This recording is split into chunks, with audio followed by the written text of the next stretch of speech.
You, what up, though? Shmir, DJ Caveman. We back again with another episode of DJ Caveman and IronMonkey talking that shit. We're, two 40 something unks, giving our commentary on the shit that goes on in the world, mostly, Awesome.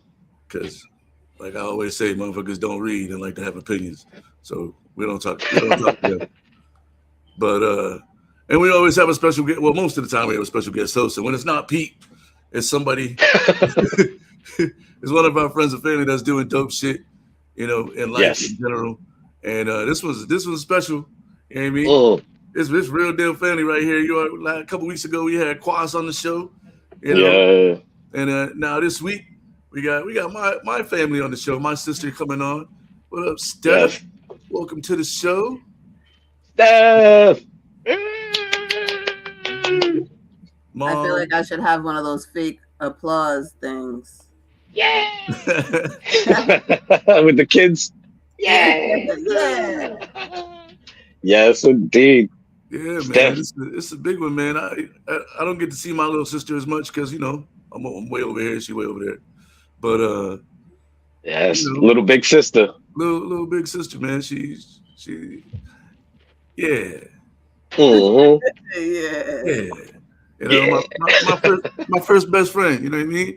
We done been through all the shit together.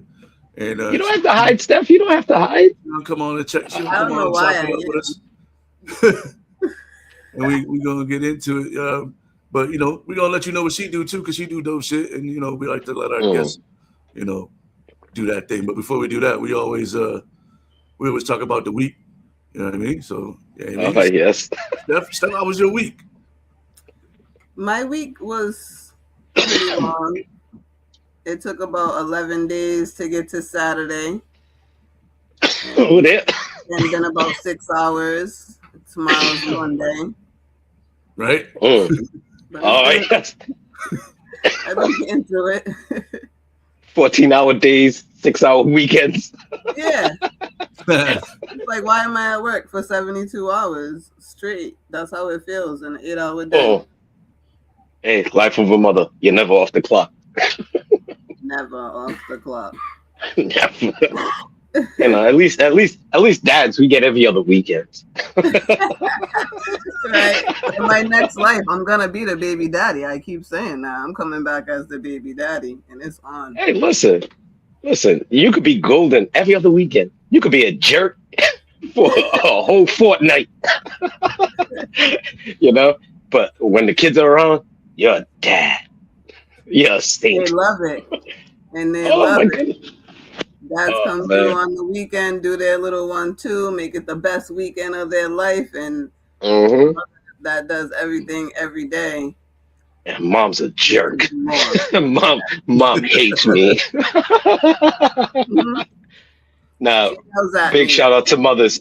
Big shout out to mothers all around. It doesn't have to be Mother's Day for me to give y'all a shout out. Listen, I've seen so many single mothers at the nightclub, especially last night. I'll get into that, but hey, man, shout out to you, Steph, and all the mothers out there in the world, man. How was your week, man? Who, me? Yeah.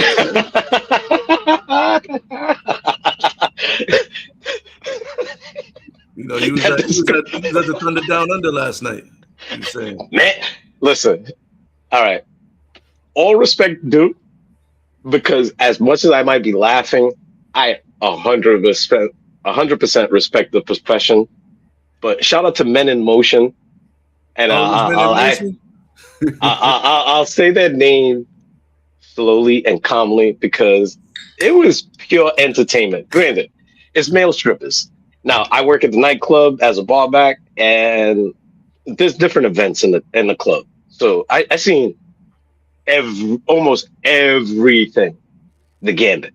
So last night it was a ball. It was nice. I love seeing people, like I said earlier, I love seeing people enjoying themselves in their element, even though it might not be for me. It's not for me to ridicule or yuck their yum.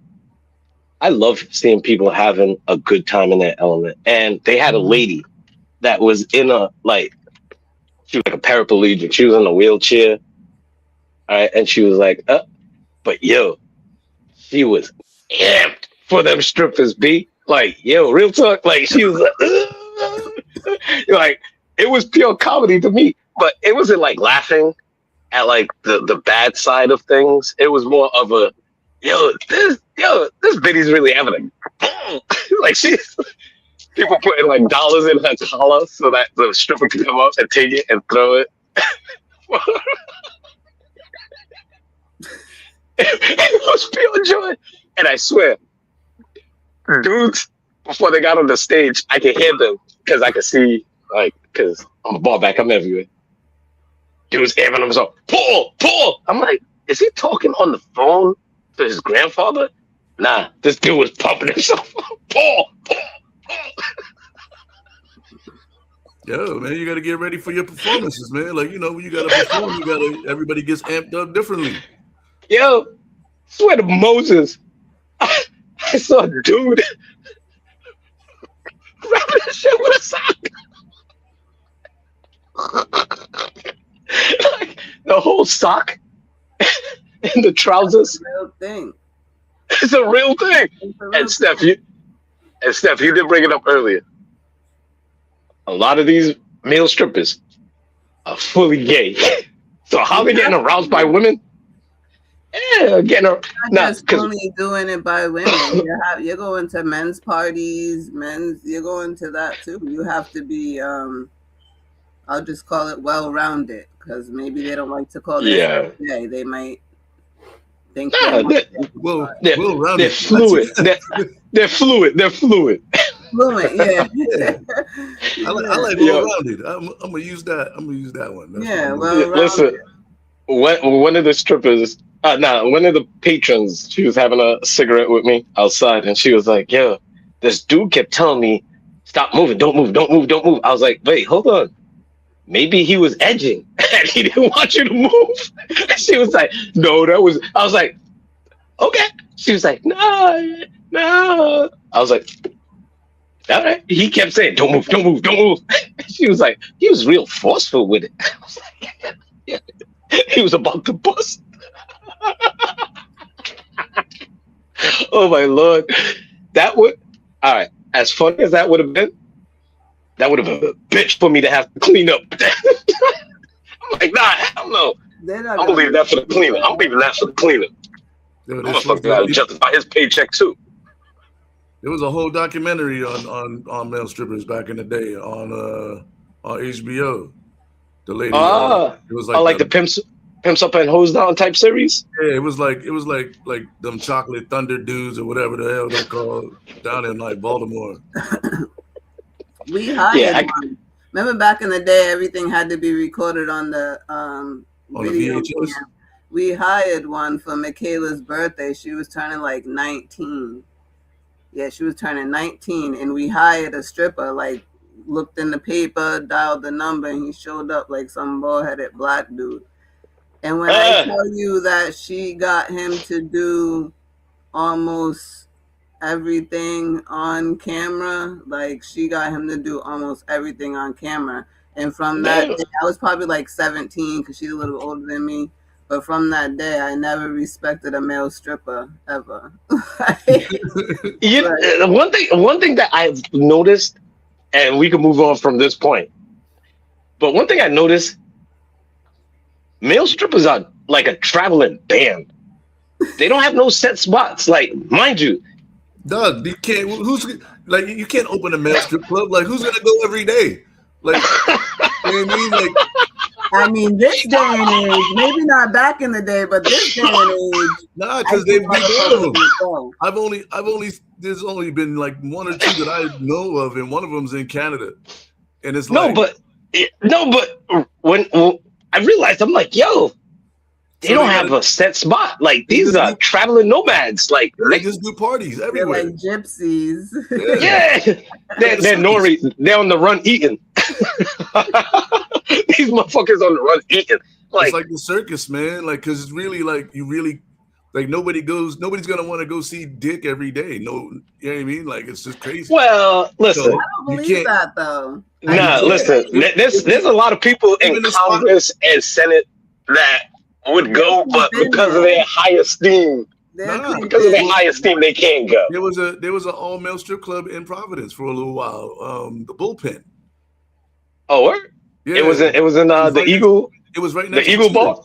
No, it was right next to Cheetahs, where Wonderland is now. It used to be a male strip club, and they Nah, closed it when because there Louis was started doing those all Gerardo's. male nights back at the side, I remember Louis and Jimmy started doing those all male nights. That shit was packed.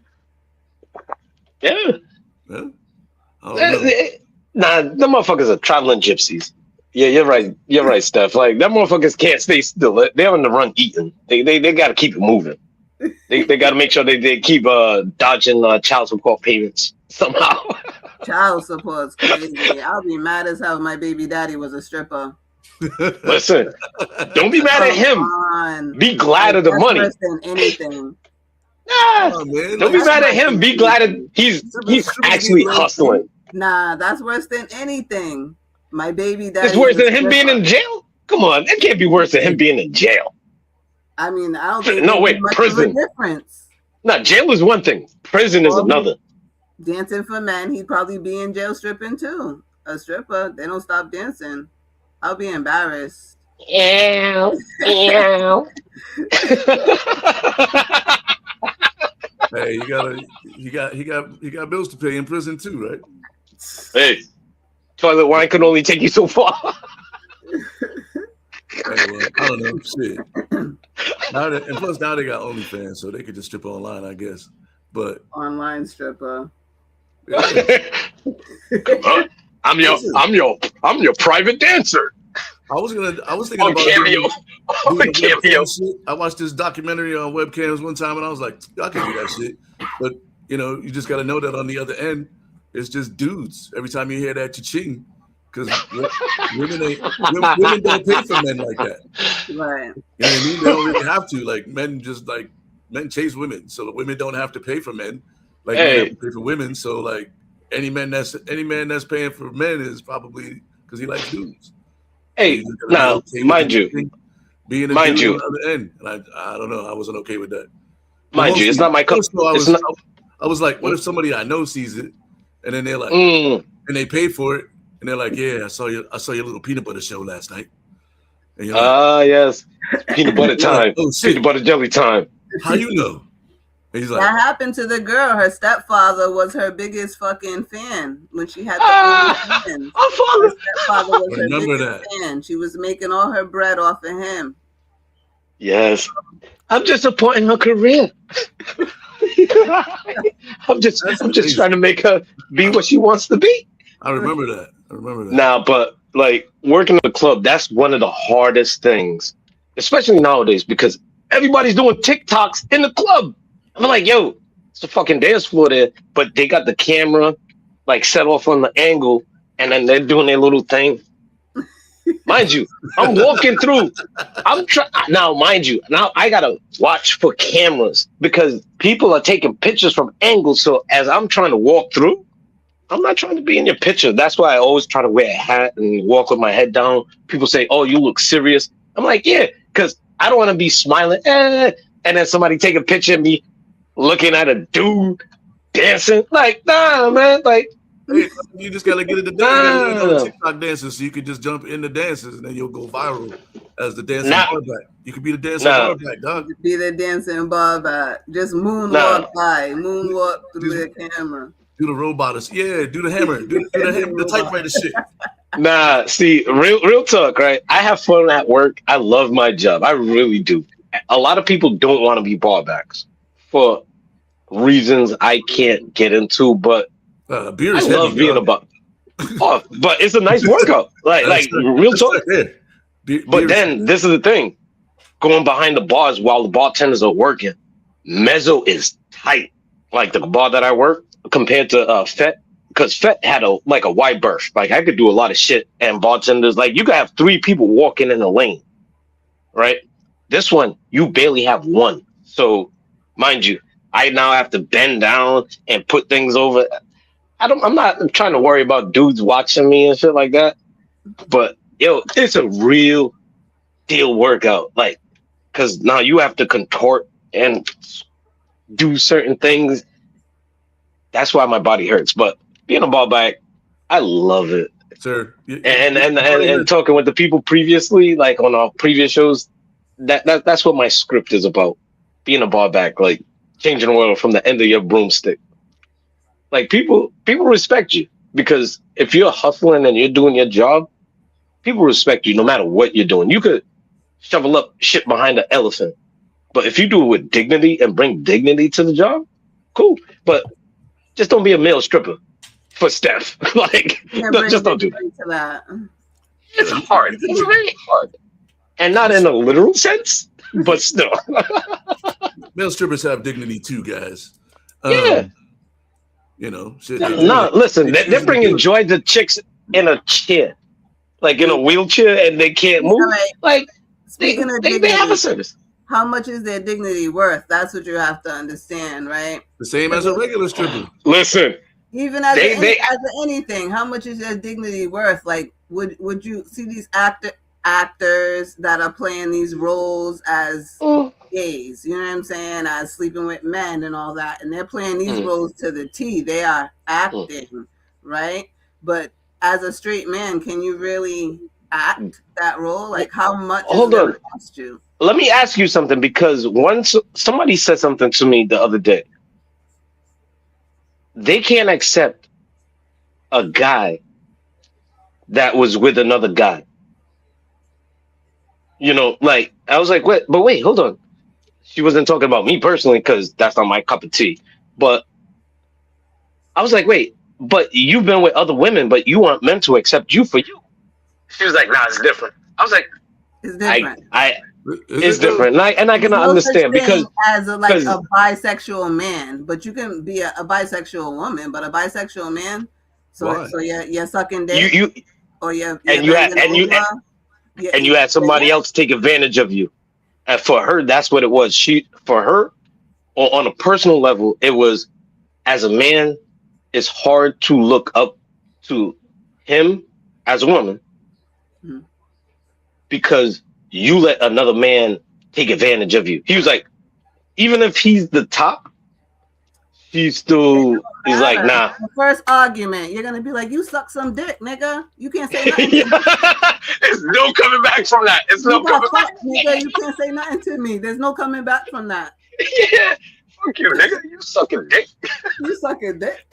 I'm sucking dick, motherfucker. Yeah, there's really no coming back from that. Yeah, no. Nah. I mean, if you gay, you gay. You know what I mean? It don't really matter. Like if you mess with, it doesn't matter. It doesn't matter. With men and women, and you mess with women, you gay. I find it more funny that you fighting against the fact that everybody know you gay. Come on, Ricky Martin. How you have a press conference about coming out? Everybody knew this shit. Come on, man. A lot of that is just. I mean, the press conference was crazy. You know what I mean? What are you wasting our time for? I mean, I thought you found aliens. But everybody, sometimes I thought you killed cancer. Sometimes it's about doing it for their own benefit, though. You know what I mean? Like if they struggle with their identity, that's just the way that it's cool. It's cool. It's cool. Either way, it's your life. It's not for personally. It's not for me to tell you how to find happiness in your life, because I'm not gonna allow you to tell me and dictate what happiness and success is in my life. Speaking of happiness, did you guys see Afro Man sued the government? Yes. Shout out to Afro Man. As I'm rolling up, salute to Afro Man and his freedom of speech. Nah, you didn't see that? The FBI, or somebody, some agency ran up in his house, kicked his doors in and shit, and then was like, "Yep, oh my bad, wrong house" type shit. But then they ended up robbing him. So they took a bunch of his shit. So he made like a bunch of videos and shit about it. And then they tried to sue him for defamation. And he was and saying how they hurt his feelings. Yeah, how he hurt their feelings with their videos, with all his videos that he made of pound cake. Of them like basically breaking in his house and stealing his shit. Yep. So he ended up winning, like Officer Pound Cake. The funniest one is when he had a video calling one dude a son of a bitch, right? Then he had to go on stand, and the lawyer was like, "Are you a son of a bitch? How can we prove you're a son of a bitch?" And the guy was like, "Well, my mother passed away a couple of years ago." It's like, wait, hold on. What? Yeah. So, mind you, I saw some comedy skits, and somebody was like, "So, automatically, for you to be a son of a bitch, it reverts to your mother. Maybe your father is a son of a bitch." like, I didn't see that one. oh my goodness! But it was a trip, Steph. But shout out to Afro Man. He's this is like another huge case for where a rapper is like basically suing for his free speech. They were like, "Yo, you can't be mean to us," and he was like, "Man, fuck y'all robbed me." Like, had a gun to my children's head. You stand on my pound cake. Officer Pound Cake and all that shit. It was a trip. The suit was diabolical too. He had the American flag suit on the whole time. Even in his videos, he had the suit on. Oh, word? I didn't see. I saw like little clips of the videos. I didn't really like. I didn't see all of them. I saw a good portion. For research purposes, but I don't know. But yeah, Steph, Afro Man is out here. Freedom of speech. And people know that, you can smoke weed and talk shit about the cops that kick in your door. Are you going to repair my door is a song? Yeah, my thing is, like, it happens a lot more than people think where the police just kick in the wrong door. I mean, like, folks have died over it. But at the same time, it's like, aren't they supposed to, like, double check that shit? Like, ain't nobody doing surveillance on the house. Like, they can look inside and see who's in there and be like, all right, this is the place. It's like they just look at a piece of paper and go, 55 Johnson Street, and they just blow the door off. Because this administration is all, without getting political, this administration is all about looking tough. Why do we just the show of force. That's all it is. Because the show of force for them is supposed to have ripple effects for people to go, you know what? Let me not do that shit because I don't want them motherfuckers kicking in my door. That is really what they're fitting to do. Now, mind you, they're fumbling the bag big time. Yo, my bad. I'm not saying. Now, mind you, on the back end, we're paying. The taxpayers are paying for all those lawsuits. I'm just saying, kick in the right doors. Like, how's the like these departments that have all this surveillance equipment ever kicking in the wrong door? It just shouldn't happen. Like, you know what I mean? It shouldn't happen. They're not ready. They're not looking at that file real quick. Which brings me to my original point where motherfuckers don't read.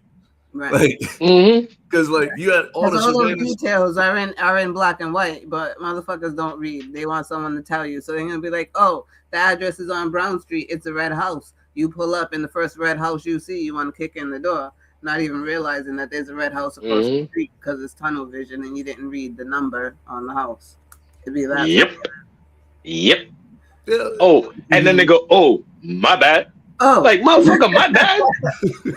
I had kids in the house. I gotta send these motherfuckers to therapy. You paying for that shit? They tore down. They tear off your whole door off the hinges and everything. Yeah. Breaking out your windows. Going through your cabinets, throwing all your food on the floor. And then now my kids. It's next now my kids know that I got some old school porn underneath my bed. Like, come on, man. Come on, man. They just start leave me alone with my Janet Jackson. They hear it on the radio and they're like, oh, yeah, we didn't find nothing. Yeah. Oh, bad. My bad. Like, making a big scene of it, but then apologizing with a whisper. That's some bullshit.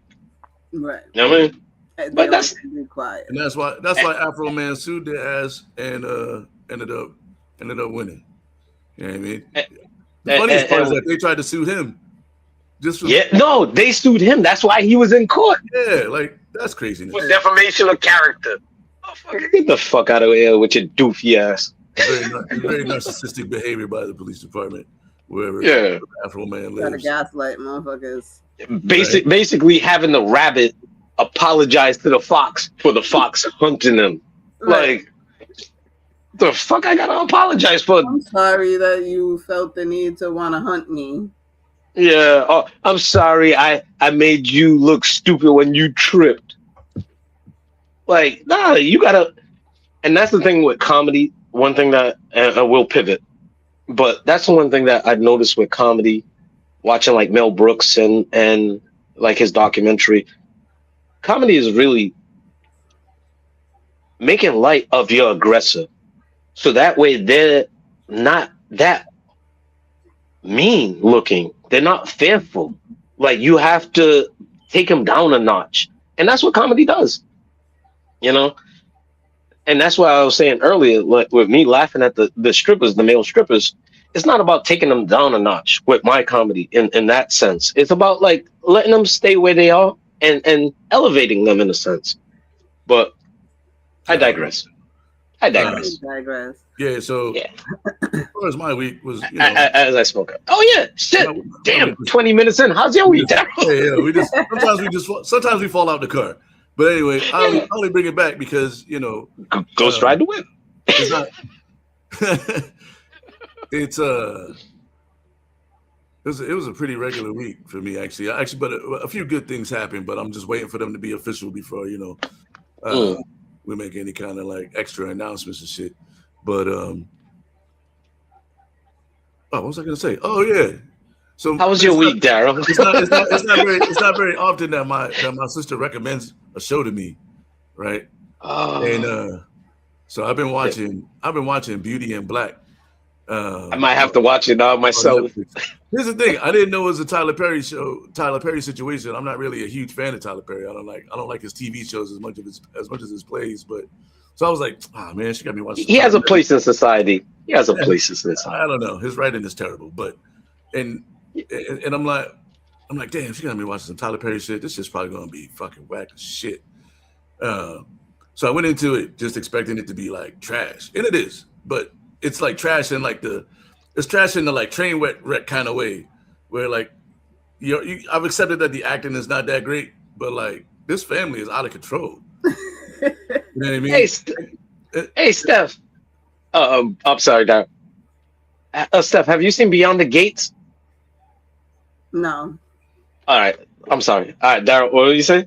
It's about this like trash ass family that got all this money, and I thought it could be written by Shonda Rhimes, the way that like the salaciousness and shit happens. They all got money. They got the drunk alcoholic drug using ass dude. They got the gay brother who just been smashing the whole show. And like always got a gay dude. The gay brother is fucking all the dudes on the show. The wife is cheating on the husband. The two brothers. That's why I stopped watching Power. The two brothers hate each other. Like too much gay shit. It's for messy. They got the nightclub with the prostitutes and the dude prostitutes and the female prostitutes with the pimp and the weird chick with the fake butt cheeks. Wait, Daryl, hold on. It's don't spoil it. I'm gonna watch it now. I'm not even gay prostitutes. I'm not even off the shit with that. I'm not even spoiling it. It's just 45 minutes. So you're just telling me the deck of cards, the cards in the deck. Okay. You're not telling me how they're dealt. It gets more. It's trifling. It is trifling. It is trifling, but it's so fucking interesting. It's like watching a train wreck. I'm like, yo, what's gonna happen next? Exactly. And then Tyler Perry does this thing where he ends episodes. Like, remember, like, did you ever have a laser disc? No. So like laser disc, right? They had to print it on two sides. So like halfway through the movie, it would stop and you have to flip it over. It would be like in the middle of a word or a sentence or some shit. It'd be like, yeah, we about to go get these motherfuckers right. And you gotta take that shit out and flip it over. Yeah. Like his shits end like at the end of a scene. Like there's no like clean ending, and then the next episode picks up at the beginning in that same spot. So you're like, fuck. So it's like old school books that used to be on record where you had to you have to flip the record. Yeah, man. It's like kind of how 24 was done. How the Pit, they do the same thing on the Pit. They start the episodes. It's like they just basically film like 6 hours of shit and then just cut it off every 45 minutes, no matter where they're at in the plot. And it's like, so now you just sucked in because you're like, fuck, I need to know what happens in the next episode. And then you're like, damn, I can't watch half this episode. So then you watch the whole episode. And then see, he knows how to get y'all niggas hooked. Like, man. Listen, now Tyler Perry has a place in society. Granted, he might not be the best, but he's doing something. So that's the thing with him that I kind of turned the corner with, where it's like there was a time when in music it was fashionable to dog Diddy. That's why I said musically. To dog out Diddy in the shiny suit era and anybody with the shiny suits. But listen, Tyler Perry got a place. You know, Rats and Roaches got a place. You know, just like Rain and Wind got a place. You know. Yeah, that doesn't mean that I have to like it just because it has a place. You don't have to like it. You don't have to like it, but it gives you greater appreciation. I said it because here's the thing. Like you can be like you can respect what he's doing, but like my thing with Tyler Perry is that Tyler Perry doesn't hire other writers. He writes everything. And it's like you make $1 billion and you have an opportunity to bring people up through the ranks and like really like create a lane for black writers, and he just refuses to do it. See, well, I'll say this. His writing is not good enough for him to feel like he should be able to write all of the shows that he has on TV. I mean, I guess he can, but like pay somebody else to write this shit, it would be better. I see where I see 100% where you're coming from. He could be like the fucking like,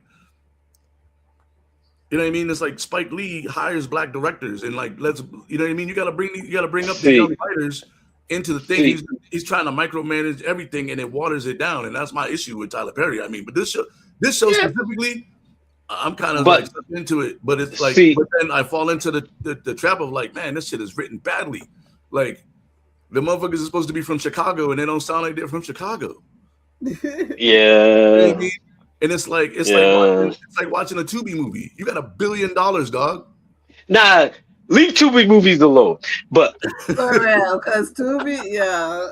Leave Tubi movies alone. Yo, Tubi cuts the check though, so shout out to Tubi for cutting the check for young filmmakers. But that's why they have so much stuff on there that's like bad or mediocre, but in between questionable, because they're building up young filmmakers, urban filmmakers. And I 100%. I fucks with Tubi. I'm 100% with you. I'm 100% with you. But you see, this is the thing, right? This is the thing with I believe with us with black culture is that we believe any black person doing something, they have to do everything for everyone. Oh no, I'm not saying that, but I'm saying no. It's just a sentiment. Is it? No. I'm not saying you're saying it. It's just a sentiment. You know, it's just a feeling, because it's like I'm not 100% black if I'm not doing everything for everyone. And this is the thing I appreciate with Tyler Perry, because with Tyler Perry, he does something for him and his people. And he's doing something. The problem I have and the jump off with me is the fact that he is basically the poster child for black excellence and the only avenue for black excellence in movies. And I don't like that part. And this is where we could pivot to the movie of the week. I don't think that he's the poster child for it. Before we get into the movie, I just think that he's the biggest of them all right now. You know what I mean? Because you have the Byron Allens, and you have you know what I mean, all the guys that came before Tyler Perry who are still doing it. And it's not. And again, let's not miss the point. It's not that because Tyler Perry does black film. But here's the thing: he tries to do all the black. He does movies. He doesn't do films. He does movies. Well, that's my point. Like my issue with BET was like, yo, they only showed one side of black culture. You know what I mean? And it's like Tyler Perry has an opportunity to hire writers and filmmakers to make films under his umbrella instead of trying to do them all himself. And he has like a thing he's really good at. You know what I mean? And I get like how he like it's good to like try other shit, but like you have an opportunity to make the best versions of these movies that like, you know what I mean? It's like the Eddie Murphy thing, right? Eddie Murphy was trying to make different kinds of movies and nobody was really fucking with him. You know what I mean? John Hughes. When he was doing Disney? yeah, John Hughes is trying to make different kinds of movies. Tyler Perry has an opportunity to create situations for people like but see, this is the thing. What's the guy who just won the Oscar award for Sinners? Coogler, and that was going to be my pivot. So Ryan Coogler, you know what I mean? I don't know. He's one of, but there's so many. You know what I mean? And Tyler Perry has the means to like just put more people on, and they got to be good. I'm not saying he should just put everybody on because they're black and they make movies.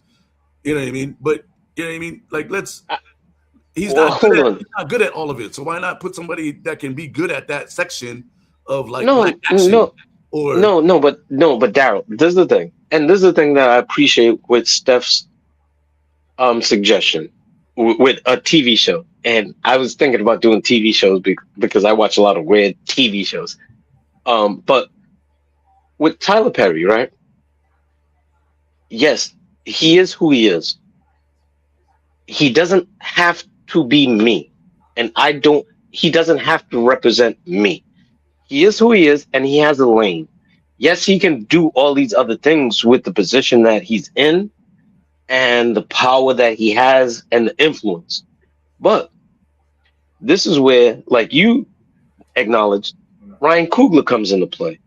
See, for me, Stan Lathan does not get as much credit as he deserves because he, as a producer, produces a lot of golden black cinema and black movies and just TV shows in general.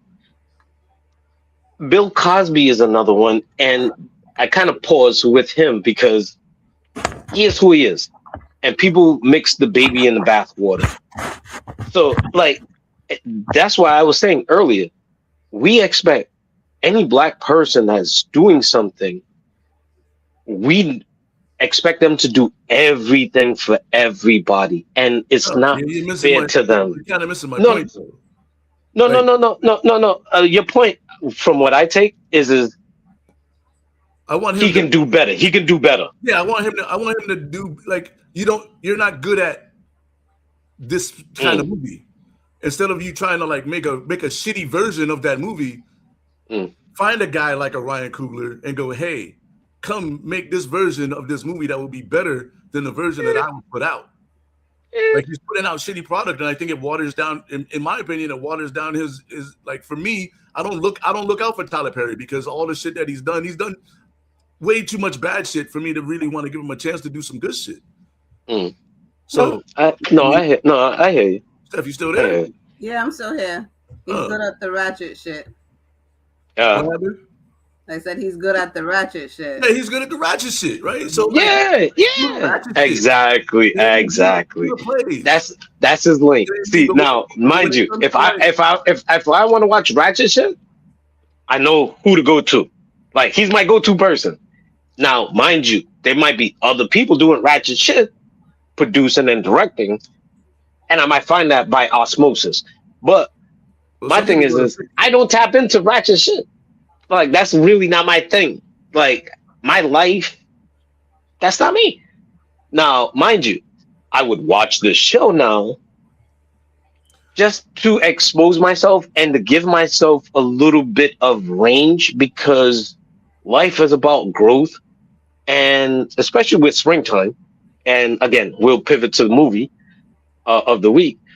But with spring, it's growth. It's like, even though it's not me, the male strippers are not me. That's not my thing. But let me expose myself to it and actually watch the show and see what it is. Now, mind you, I'm not ogling. I'm not throwing money. I'm getting paid to be there. I'm not paying to be there. There's a drastic difference. That being said, Tyler Perry, he is who he is. Like, he is who he is, Daryl. Give him some grace. Because I do give him grace. Because when we do our shit, we want people to allow us grace to be us. Because even when everybody holds Nas to Illmatic, he doesn't. They don't allow him to do other shit. I'm not giving him grace. I'm not treating him like LeBron. LeBron gets no grace from me. No, Bronny. Nah, LeBron. Wait, hold on. My lady's calling. What? Oh, I thought you was about to get off the show to pick up a phone call, dog. I was like, nigga, we on the fucking. You were like, No, no. Can you hear me? Can you hear me? Yeah, I can hear. Yeah, I can hear you. I can hear you. Oh, you were like, hold on, like my I thought lady's you was about to put us on calling. hold, dog. No, I had to deny the call. Biddy, you know what the deal is. Damn, you denied the call. Man, that's an argument you're gonna have in a few minutes. Hell no. Hell Yo, no. this Pimp is pimping, baby. Pimp is pimping, baby. Yeah, all right. Pimp is pimping, baby. Yeah, I talk all the tough shit right now. Nah. The movie of the week this week. This is Dawood's pick. So I already know it's gonna be something weird. Oh yeah. This movie wasn't as weird, but let's get into it, man. Tell the folks what your movie was this week.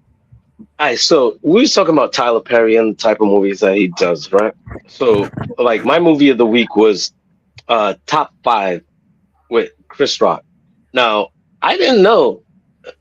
I totally forgot towards the end that who produced it, executive produced it and all. I'll get into that. But Tyler Perry is who he is. But this movie, I didn't know we was gonna have this Tyler Perry talk.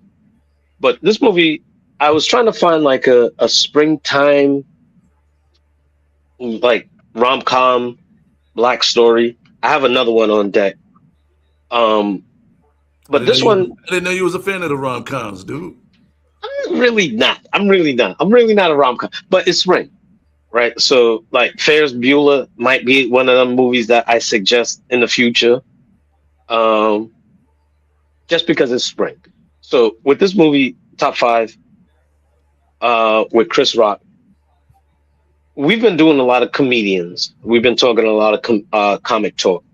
Eddie Murphy, Martin Lawrence, XYZ. I even did like a whole like March Madness of black comedian turned actors. And then I ran it through Chat GPT.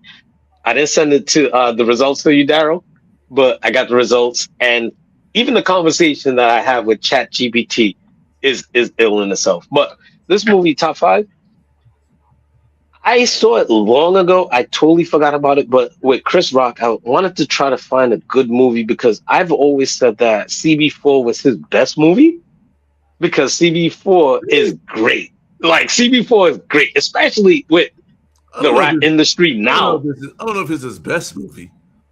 Well, that's what I thought. That, like, logically, because comedy has to be a commentary on something.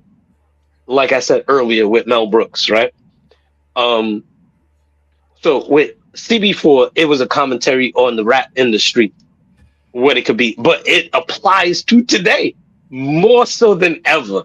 The only thing that doesn't come into play is the social media. But with this movie, I'm a fan of Pootie Tang, but that's just me. Nah, Pootie Tang's not his best movie, but it's probably one of his funniest movies. As a comedian, your funniest movie is your best movie. Nah, but see, with Top 5, for me, I was looking at the rom-com aspect with him just the commentary for me, and I'm low-key gonna give spoilers, which I usually don't. Oh shit! I love the cinematography. I love the way that it's filmed with him walking and talking. And it seems like it's an interview with him and Rosario Dawson. The cast and it's not even a cast; it's an ensemble. It's at the point where it's an ensemble. All right. The ensemble is golden in this movie. Like, this movie is really a hidden gem for me, especially rewatching it. The comedians, the scenes in the living room, the scenes in the club, the scenes with him and Cedric the Entertainer. Oh my Lord. Oh my Lord. Oh Lord. Listen, it's a great movie because it's like a love letter to comedians and the projection of life with comedians, not just their career, but their personal life. Because one thing before I, I'll be very honest.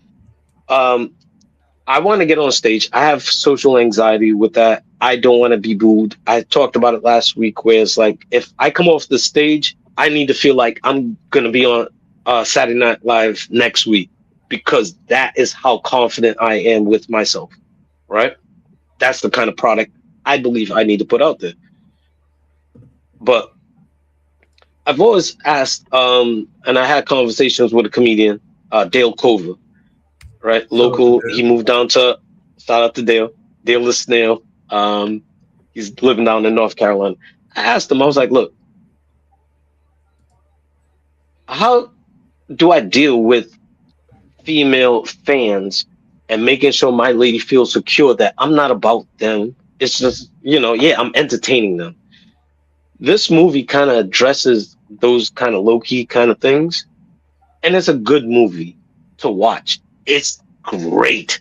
It's actually way better than I believe people actually put in the ethos of black movies. For whatever reason, it's not up there. Like Harlem Nights is up there, Friday is up there. There's some other, maybe a Tyler Perry movie, maybe for Steph, but not the Halloween movie was actually good. Boo was actually good. But this movie should be in that top 5 of black movies, like because it's solid. It's just good. So for me to put a button in it, I'll give it a 4.5. It's a great movie for me. It was a great movie, especially because I haven't seen it in a long time. Watching it again, it was like brand new. I was like, oh shit! I knew there was a scene with Cedric. I couldn't remember exactly what. And then I was like, oh, damn. This is what it was. Where is he from? Chicago? Houston, baby. Houston, baby. I'm the man in Houston. I'm the man in Houston. So, yeah. 4.5. Top five makes the top 5 of overall black movies for me. Like, again, Friday, Harlem Nights. I'm not going to put The Color Purple because I'm not going to get that deep with my black movies. You know what I mean? Like, top 5 is in my top. It's dead, but I don't know if it's in my top 5 black. Like, no, but that's like saying Roots. Roots is a TV series. Like, black movies. I don't know, man. I mean, nah, but like we could probably do top 5 of black movies of all time. Maybe comedies.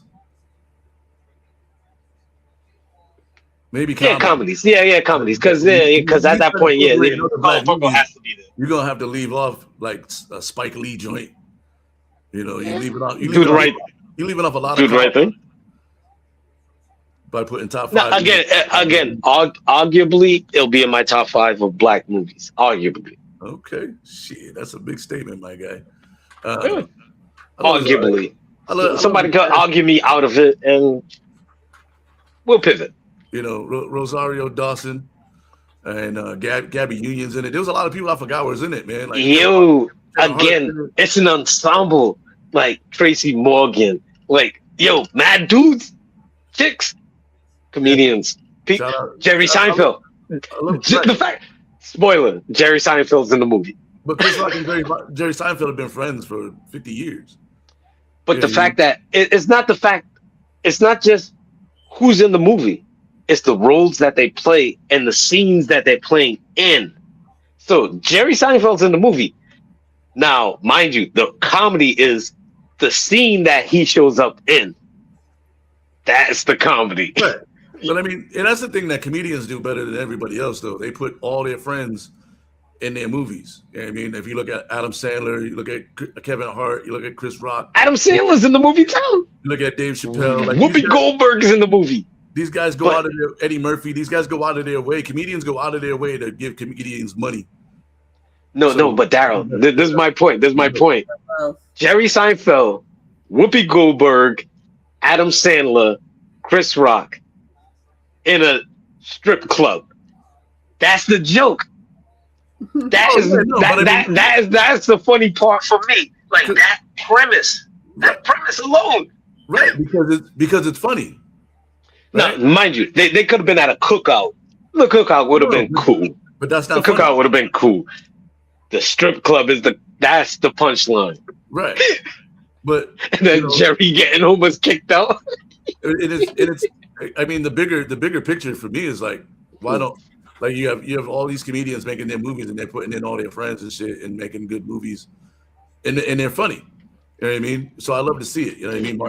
Martin does, like, they all do it. If there's a comedic movie happening, they got to make sure that they got at least like 3 or 4 other comedians. Like, they really help each other make money, and that's one of those things that kind of goes under the radar when it comes to it. But I like the movie, man. I don't know if it's a top. It's definitely maybe a top 5 comedy. I'd have to give it some thought. Black movies. No, absolutely not. Because I like way. My love for black movies goes way beyond comedies. Training Day is not a black movie. I'm aware. Yeah. And it still doesn't make my top 10. It might slide into the top 10.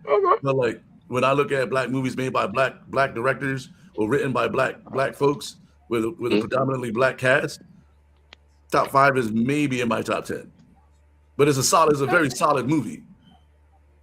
I mean, very solid. I'll give it a 3.8. I mean, because it was funny. It was funny. It was super funny in parts. It was hilarious in parts. Then it was like kind of slow in parts. I mean, like, Chris Rock is not the greatest actor in the world, but he's funny, and so he doesn't emote well. Yeah, he's not a physically funny dude. He's funny looking, but he's not like, he doesn't do like physical acting comedy. Yeah, with his finger. Whatever he does with his fingers. So is being funny looking part of comedy? For a lot of comedians, absolutely. Comedians do a lot of like self-defecation, or not defecation. That's not the word I'm looking for. Damn, I can't think right now. You know what I'm talking about. I'm the one smoking weed on camera. Come on, man. Get it together.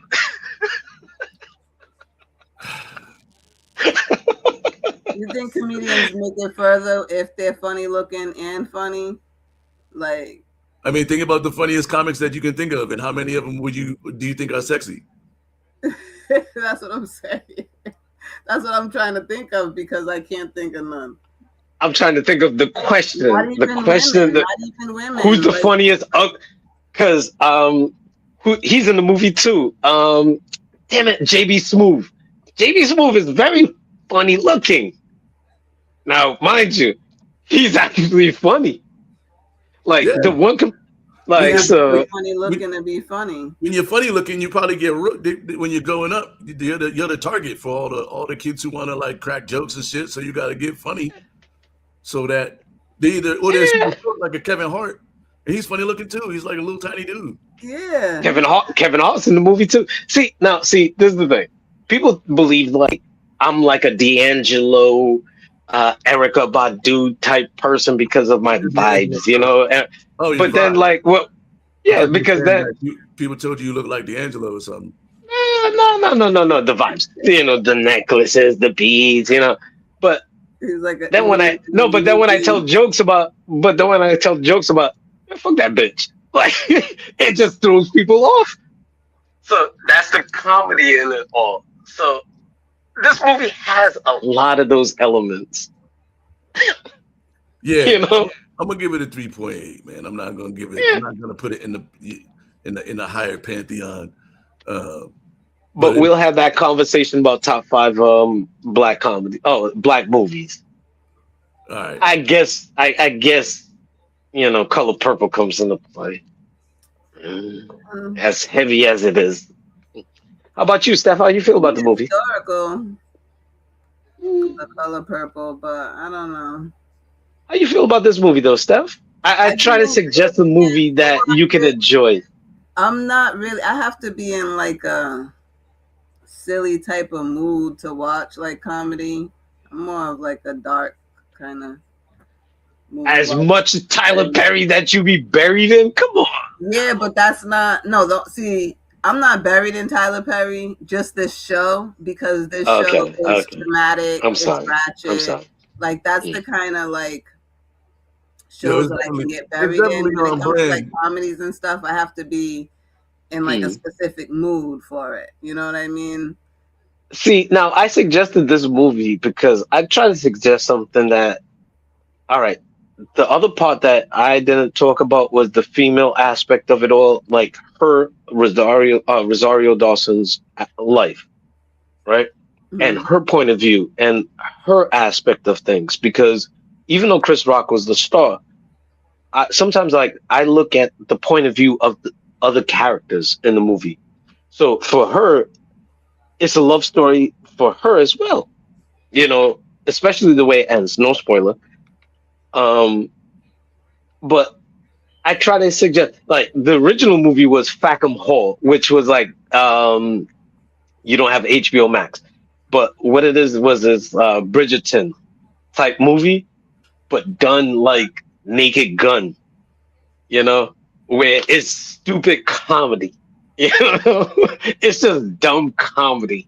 Like I don't want to spoil that movie for people, but it's just stupid. It's just straight like one stupid scene, like homegirl writes a letter to him about how she loves him, and he's smelling the letter, right?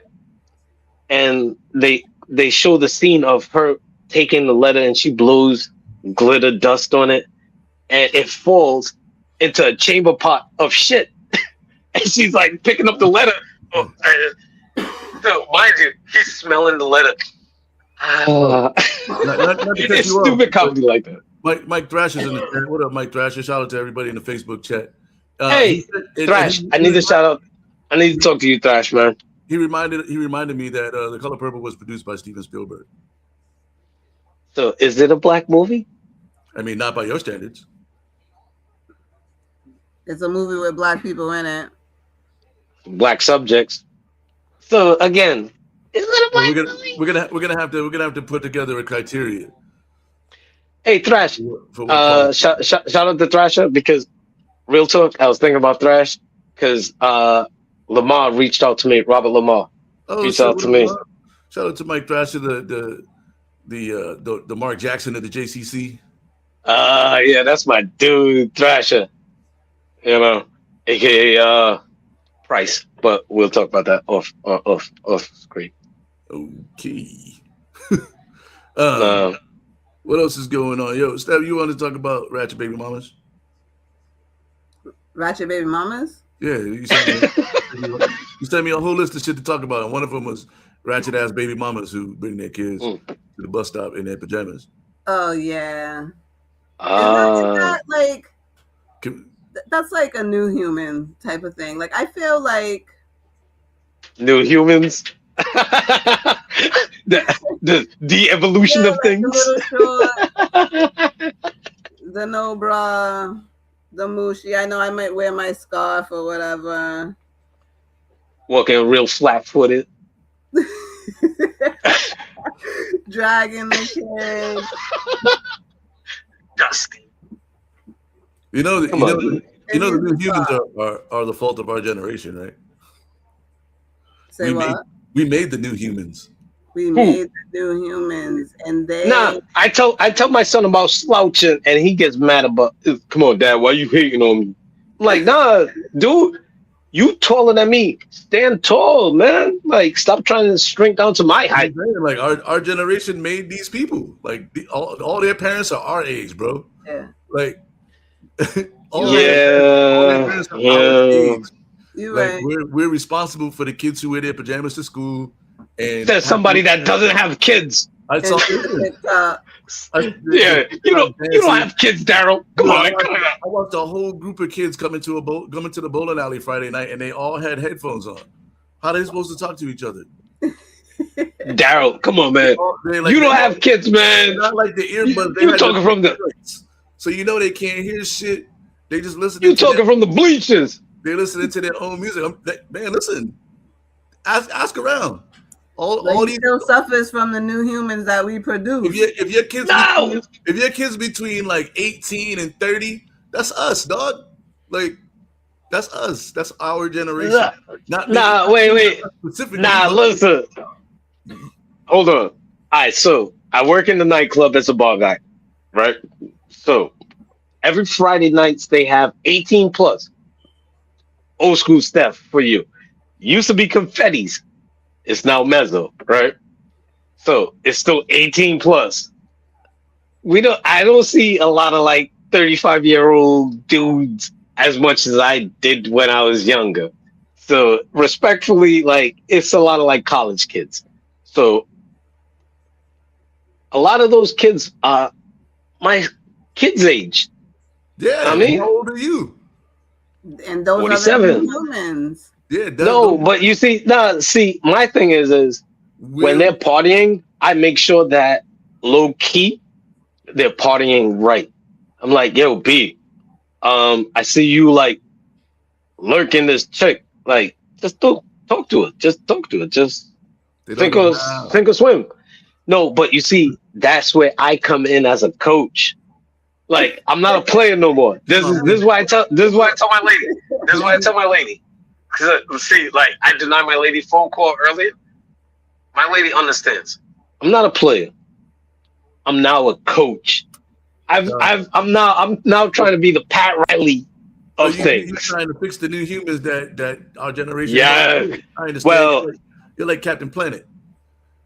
see, my shirt, my hoodie is a little saggy here, but it says no politics. But shout out to my man Slack Boogie.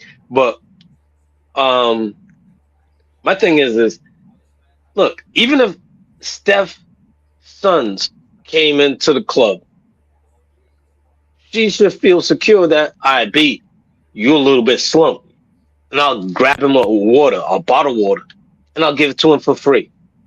Know what I mean?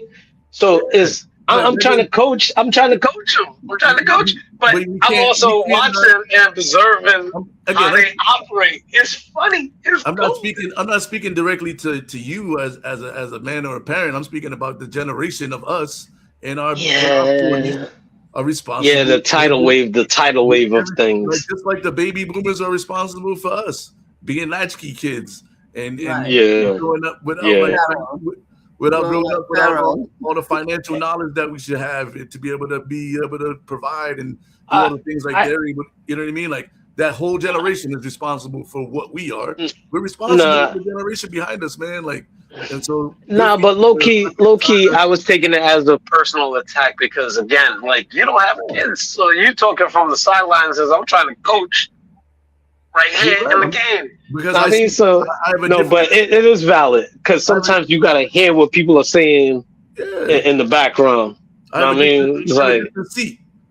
You know what yo, I mean? you need to put my son in the game, B. Like the fuck, we down 40. I have a different view on the life.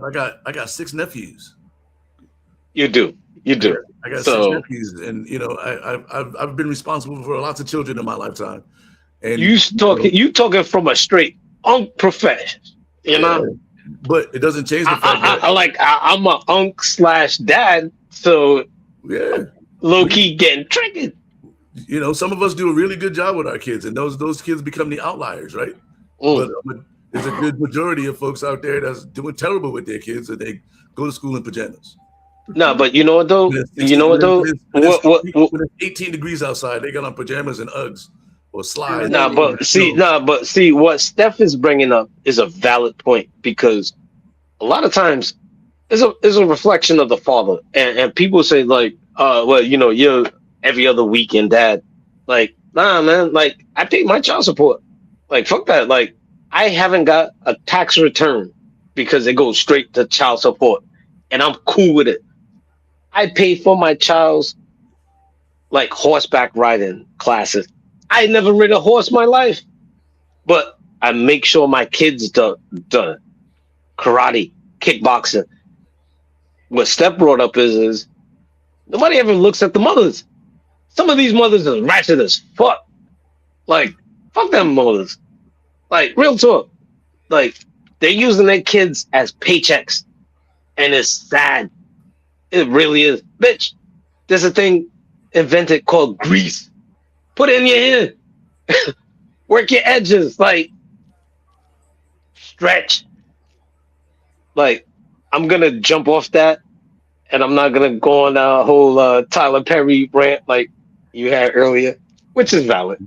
You had a valid point with Tyler Perry, but I'm not gonna bag on them because I don't know them and I don't know their life. Yeah, But that's why just speaking when it comes their to whole certain life is 100% Tyler Perry ratchet shit.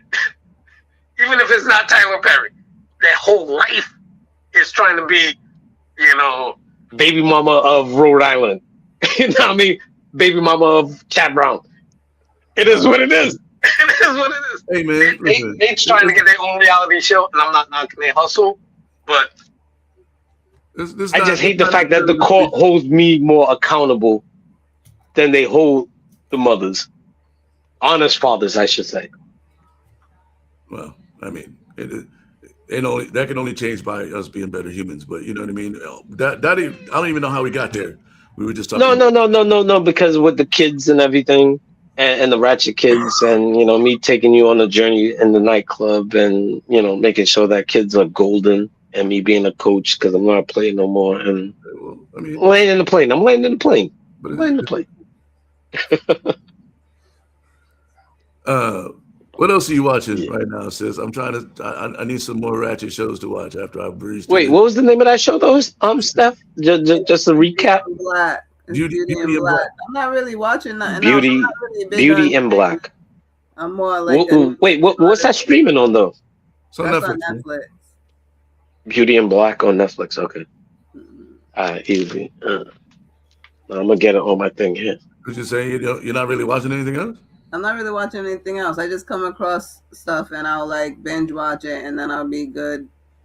So, what do you like though, Steph? Like, what kind of comedy do you like? Comedy? Do you like drama, rom-coms? I know a homegirl. I know like my homegirl. Homegirl is on This Is Us. She's like, homegirl just got on This Is Us. You guys are talking over each other. Oh, sorry, Steph. Drama, thriller, psychological. I like stuff like that. Stuff that will kind of get in my head. So you like straight escapism? Escape. Where you could like escape in a character and escape in a story and wants to know how to get away with all the murder. It's just interesting how they plot things. She wants to, it's your sister. You know her better. It's your sister. You know her better than me. It's influential based on your upbringing because our mother watches Dateline and Nightline and serial killer shit. Hey, shout out to your mother, Fran. I love Fran, man, and not just her. Shout out to Gran. Love Gran, man. Like ever since like my mother and my grandmother passed, like I look at your mother and your grandmother's as like straight family, and like even though we're this deep into the show for me to like give flowers, but like Steph is my tall little sister, Daryl's my big brother. Like I love y'all. So, and it's not just the drink and the smoke talking. Real talk. Like having Steph on the show, I was like, yo, I wonder if my sister could get over her bullshit. I shouldn't call it bullshit, but if she could get over her thing and come on the show, because like our family, like we do dope shit. Is that a job? So Steph, See, we do dope shit. What is that? Blueberry lemon? Blueberry lemon ACI. You got me. I'm hooked. See, you see? Yeah, Steph. Wait, Steph. In order for us to get sponsorship, you have to say what the product is in a nice, soothing voice. I'm learning from Daryl how to have a nice speaking voice. Seagram escapes, so you can escape from all your problems and bullshit. And this specific that's not what that says on the glass. Is blue. Wait, hold on, Steph. Blueberry malt, Mackay Acai lemonade. Wait, hold on, Steph. Am I Daryl's speaking voice? We have Yeah, bro, Seagram's blueberry lemonade, sponsored by Steph. Holla at your girl. See, now I don't I know. have my regular talking voice, but then I gotta get my voiceover shit like you, Daryl. Oh, okay. So I'm trying to speak in more subtle and So audible tones. before we get out of here, I don't know if you guys saw my my Facebook post about like like a handful of people have told me that I should read erotica on TikTok, See, and pivot. it only got I'm on 20. it, Daryl. I don't know if enough people really liked it for me to do that shit, but I might do that shit. But then, so Well, see, give a sample. here's the issue that I'm having, right? Give us a sample, Daryl. Hold on, no. I'm Give us a freestyle, B. Freestyle, son. I gotta find the right thing, right? So I don't know if I should just grab some smut books and just read the whole book, or if I should try to find excerpts. But if I find excerpts, they're not gonna have any. First, they're hard to find from a male point of view. So I got to work. So I'm like, I might as well just like do the whole audio book style, but then I gotta like, I gotta change my voice and try to do some characters because I can't be like. And then he took out his throbbing cock. That doesn't sound sexy. Hold on. I don't know. I don't know how far I pushed it underneath my bed, but let me see if I can have no problem. My penthouse forums and give you an article to read. You gotta find out in the erotic book clubs what book is popping, and then you read it through Amazon, so you get paid. Like the So what is it called? Audibles. They pay you for that. Wait, so Daryl, you gotta have like a little contract and shit to do the audiobooks. I'm just trying to go read some nasty. So shit. wait, hold on, Daryl. I'll put a pin in the button like this. Like, all right, dude, I'm not about to read. Are you about to read some? No, but to freestyle. All right, so freestyling. I'm not about to freestyle nothing. So last night, because men are during Men in Motion, right? There was women enjoying themselves, even the women that was sitting in the chair, paraplegic. See, no, because you cut me off. You cut me off. You know what I mean? Let me get what I'm saying.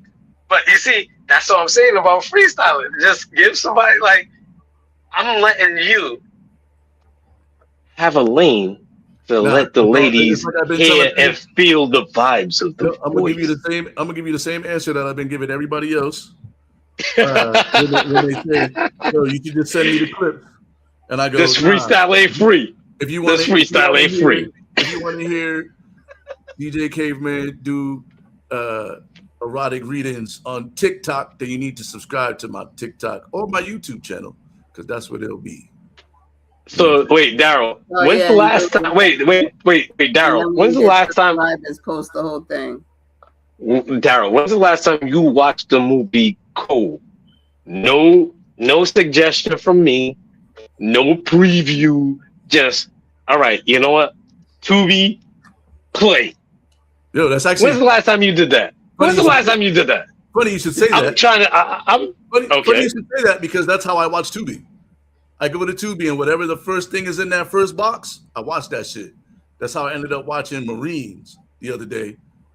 And then it keeps going to the next movie and the next movie. That's how I watched the beginning of Velocipaster, but then I couldn't keep watching that shit. That shit was awful, dog. But I literally just go to Tubi and whatever pops up first, I just click that shit. Okay. So basically what you're saying is that you want people to pay you without giving them any kind of demo tape, any kind of demo. Listen, any kind of footage to be like, all right, you know what? You hear the voice. I'm gonna pay this motherfucker. Yeah, you hear the voice. No, because this is my voice, just regular talking. But if I'm getting paid, my voice will be a little bit different, and it will be a little bit more professional because I'm getting paid to speak like this. So my voice will be slightly different because now I'm getting paid. Who has never read erotica. because you don't Well, you don't gotta have the super. It gotta be more sexy. nah. You know what I mean? Now Especially, and if I you're doing an know, audio book, you gotta do all the characters. no. See, if it's for me to say certain words like, and it was moist and throbbing. See, different. See, I know how to punch words. It's where you punch. Yeah. See, Either way, I gave people a preview on what they're paying for. Nah, man, no politics. If you want to hear that shit, you gotta wait till I put them out. They'll be on my YouTube channel. Subscribe, because if you subscribe, then we'll get money. And you don't. Yeah. You know what though? Respectfully, I can understand why you don't want to give a preview, because your sister is on the cast with us, and you don't want to flex those muscles in front of your sister. Respectfully. Hey, listen. I understand. I get it now. You just gotta subscribe. Everybody gets the same answer. You want to hear it? Get a subscription. Matter of fact, go to the post and run that shit up, because I needed 100 likes to even want to do it in the first place. And right now it's only at 21. So go find the post. Go find the post on my wall and like that shit. You know what I mean? Listen, if you want further erotica literature by DJ Caveman, holla at your boy. If you would like some Seagrams, lemon berry, sorry about that, holla at Steph. You see what I mean? I can understand though why you don't want to do erotica speech with your sister on the cast with us. So don't quit your day job, man. And, hey, it's practice. Listen. This is just cool. If now I'm getting paid for it, I'm a flex. I'm a work out the vocals. Make sure that the bass is there, and I'll get my shit together. All right, well, we'll be waiting for it, man. We'll be waiting for it. But you see, if anything, I'm giving people a preview. You want people to buy cold turkey. That's right. You know what I mean? Sign up for my OnlyFans. I like my boy. You don't get to see none of the naked pictures unless you sign up for the OnlyFans. You don't get a preview, you get a headshot. Yeah, I'm not promoting that one, Daryl. I'm not promoting that one. Matter of fact, if you want to hear the erotic readings, you got to sign up for my OnlyFans. Yeah. I'll push them to that. I'll push them. There's gonna be dudes signing up for it too. Yeah. Their money's green too. Shit. Be prepared. I don't interact with them now. They start getting out of pocket and asking me for personal messages. Hey, Daryl. That's a conversation where they have to get blocked. I'm not sending no dudes no sexy personal. Hey, Daryl, let me see that pinky toe. You know, like it's like that whole question. Like, as a dude, would you ever like bartend? If you were a bartender, would you bartend in a gay bar? Hell yeah, because I want to try to make the most tips possible.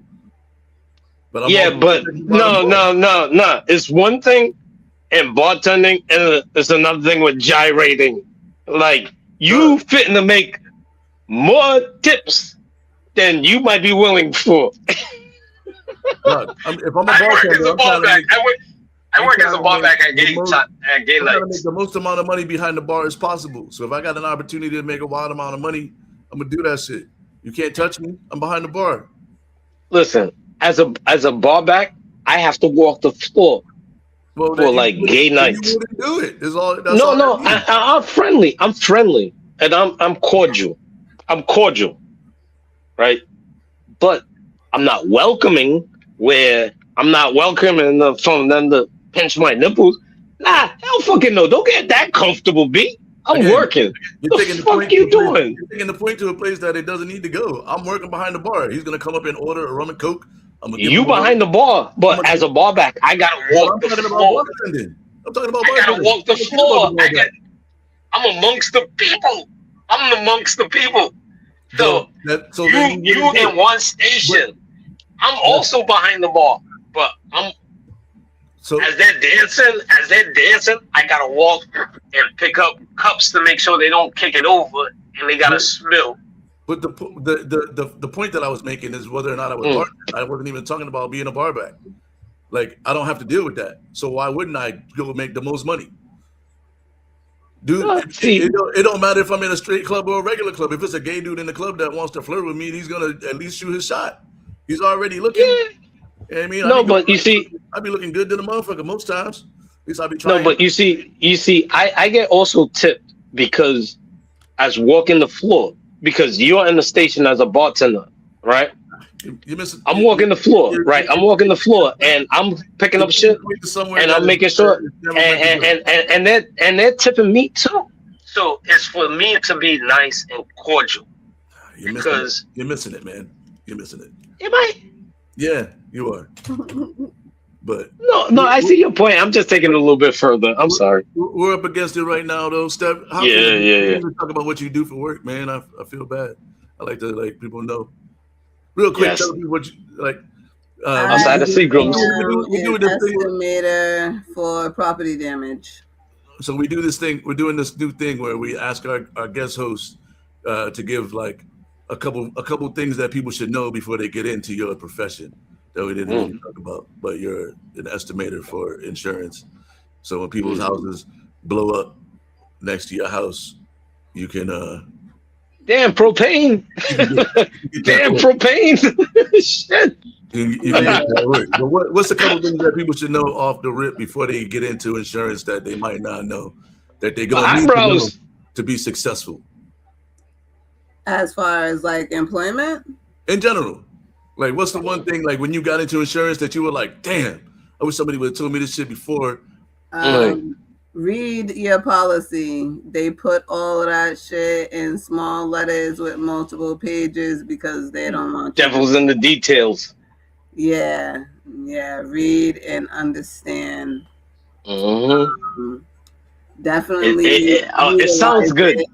Because it sounds good, but does it look good for you?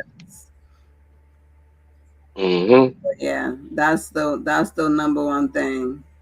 And, all right, so and you have what's choices. another? You don't have to go with what your carrier says. That's why there's people like me who are public adjusters that can help you figure it out because they want to base it on your ignorance. Get a second opinion. Yeah, get someone. All right. So what's some other things that you got? What? So what's some other things that you have for people getting into your profession? Like, say I want to change jobs. I want to go into being an insurance. Well, I'm in transition because I'm in transition right now because whatever happened. So I'm looking at a new profession. Why should I choose your profession? And if I get into your profession, what should I worry about? You said let people know about the details, the devil's in the details. Read your policy. Number 2 is get a second opinion. Just because I say something look good doesn't mean it is good. Right. What's something else I should look at being in that field of things? Interested in being one, it's really just studying for a test that you take with the state and knowing the laws. Rhode Island is kind of spoiled. They have good laws, that'll help you get your house repaired, and they got laws that'll cover you for any like people that are trying to do you wrong or whatever. But if you want to get into it, it would just be taking a test. All right, so I got to prepare for a state test because like Rhode Island is different from Massachusetts and Connecticut, which is neighboring states. All right, Connecticut. If you get your license in Rhode Island, then you can get your license in Connecticut. It's just money, but Mass has different laws. And different red tape. Yeah, so that requires another test and studying. All right, so what's another thing? Besides that, I'm also a notary. So you know what a notary is. Everyone needs that. Yo, notaries are golden, especially in the hood. Especially in the hood. Yo, that's one of the, like, aside from like number runners, that's a whole different bag of cats. But notaries are golden because sometimes you gotta send official letters. You know what I mean? With Yeah. ChatGPT, you can form a letter, but you got to get it notarized. And that's just paperwork. That's just paperwork through the state. Is it still like it used to be like $80, $100, and then you get your seal, and then you Yeah. go do that. I was just about to ask, so like, what does it take to be a notary? Really? Yeah. Do notaries have like TikToks and like reels? Do notaries have like TikToks and reels? Yo, holla at your boy. They Get your shit do. notarized. What do? They do. Really? I actually Really? thought about it. Oh shit! I'm making a joke. That's just real. That shit's real. Yeah, man. Yo, holla at your boy. I got your shit notarized. No Step politics. Thanks for coming on the show today. We're up against it, so we got to get out of here. But I appreciate you coming on and chopping it up with us and shit. All And I right. mean, let the people know how they can follow you on their social medias if you want. They can. Steph? They can't. I ain't really a fan of new people, you know, But hey, it's not. Hey, holla at your girl. You know, I got my baby sis, I got my baby sis on the podcast. It's like getting one of the fucking Infinity Stones. I had mom. Oh yes. I had my mom. I did an interview with my mom one time We have to get on the new reincarnation of the podcast. I don't know. We'll have to see because we'll have to see how she's feeling about being on TV again on the podcast. I'll probably ask her how she feels about Jack Harlow and his new R&B album, but that's a whole another bag of cats. I don't remember who Jack Harlow is, but that's another story for another day. Make sure I'll send it to you. Make sure you follow us on all the social medias, man. Hit the QR code up there, take you right to the page. Hit that subscribe, and be on the lookout for some erotic readings. I might do the erotic fantasy shit with the elves and shit. That shit's kind of crazy. I read one of those books with the dragons. Yeah, this shit was crazy. Yeah, my brim is low. You don't see me rolling my eyes like. Hey man, listen. I read all the books. I don't really discriminate against books, man. I try to read as many books as I can every year. So, and this year it was like. Might put the drink down on that one. Like fantasy. It was like weird. It was like what do you call that shit? What's the show? Game of Thrones, but like with elves and shit. It was crazy.